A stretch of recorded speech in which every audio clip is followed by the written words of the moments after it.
Well, heartbreaking report to share with you guys today. A hostile takeover as well as a coup is now happening at one of the most prominent conservative networks who has really been at the forefront of fighting the good fight here in the United States of America by exposing corruption.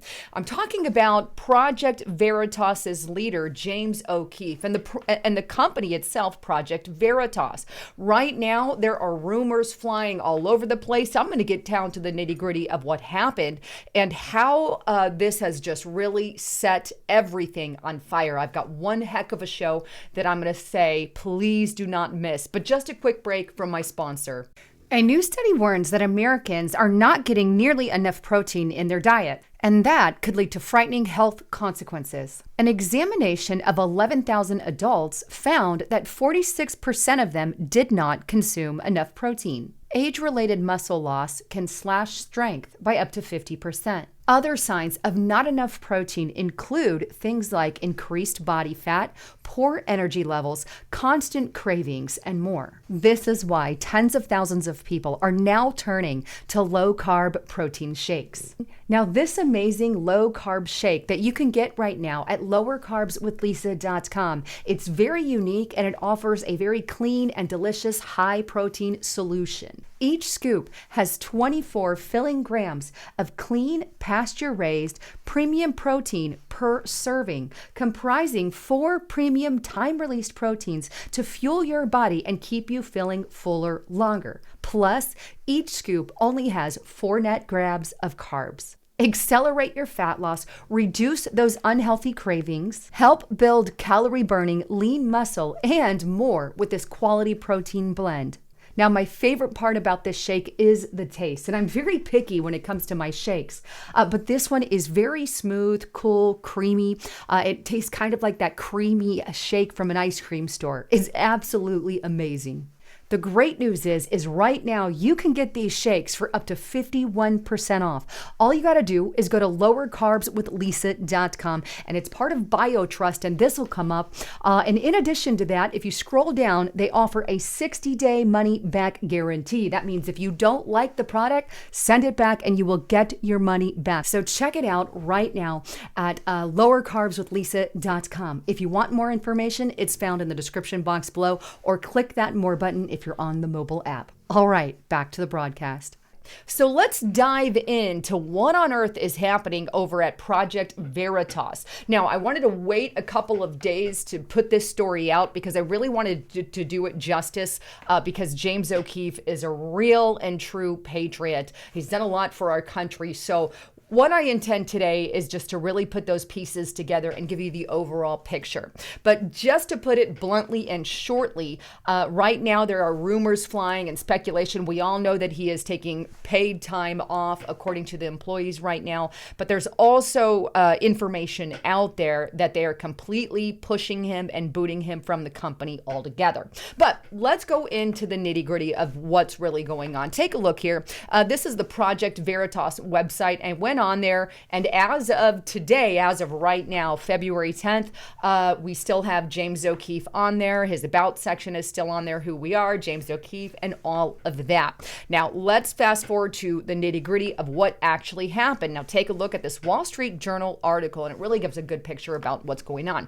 And it says, coup at Project Veritas. James O'Keefe pushed out, report claims. New shocking report suggests O'Keefe, who is also the one-camera presenter for each bombshell report, is on paid leave while the board mulls his ouster from the organization he began, according to New York Magazine. Project Veritas executive director Daniel Strock initially sent an internal memo saying that O'Keefe would be out enjoying a few weeks of well-deserved PTO.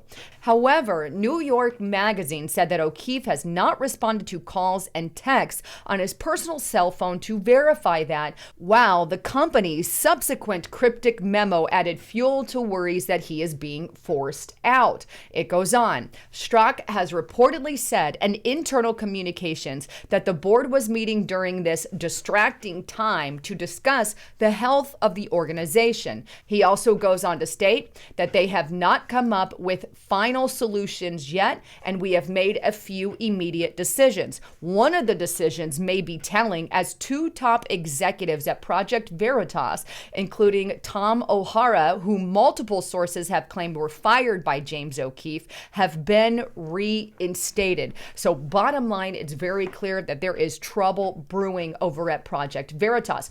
And just to add a little bit to this, I checked out his Instagram and Twitter pages. No statements have been put out by James O'Keefe, and that's as of February 10th. The last one was on February 4th on his Twitter page, and then Instagram here as of 1/30/2023 was the last time he posted there on his Instagram page. Now, to add a little bit of fuel to the fire, the COO of Old Row Brands has come out and stated a huge bombshell about what's going on with James O'Keefe. Take a look. Here's that thread here. It's posted by Swig, Old Row founder. And here's what he says. A whistleblower has contacted me about the news that James O'Keefe was put on leave and stripped of all authority at Project Veritas. This is difficult for me to publish as a staunch supporter of PV for years and even a VIP at their events. But what is happening to James O'Keefe is unconscionable, and the attempted hostile takeover of Project Veritas needs to be stood against by its supporters. This will not stand, he goes on. James is a bit of a victim of poor corporate structure, as PV is two separate organizations, a 501c3, which had very few board members and the majority of the money, and the 50c4, which had significantly more board members but less money. According to my source, this situation has allowed two alleged ringleaders of this attempt to push James out of significant sway over the others, despite their reason to be essentially meritless. Board members and C-suite officers involved in this, according to my source, you can see the board members there, and it includes the ringleader he's calling Matt. But he goes on to say that the source also said the board held a 6.5-hour struggle session versus James, where they subjected him to constant derision and insults. He goes on, about 10 employees aired their grievances about James, which essentially boiled down to him being a tough boss to work for. At the end of the 6-hour struggle sessions, Matt and fellow board member John put him on leave and stripped him of all authority. So that's the rundown of what is going on over at Project Veritas. Now, Project Veritas, without James O'Keefe, put out this statement on their page just to keep you up to date. Project Veritas' official response to today's report. Despite what the corporate media tries to portray about our organization, know this: we have never been more motivated and dedicated to our mission than now.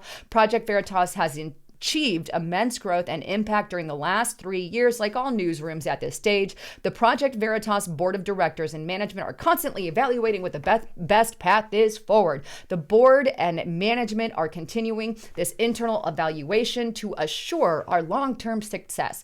PV will never stop, and we will never let our supporters down. There are 65 plus employees at Project Veritas dedicated to continuing the mission, and we hear you, we care about you, blah, blah, blah, blah. So just a big fat fluff piece, right?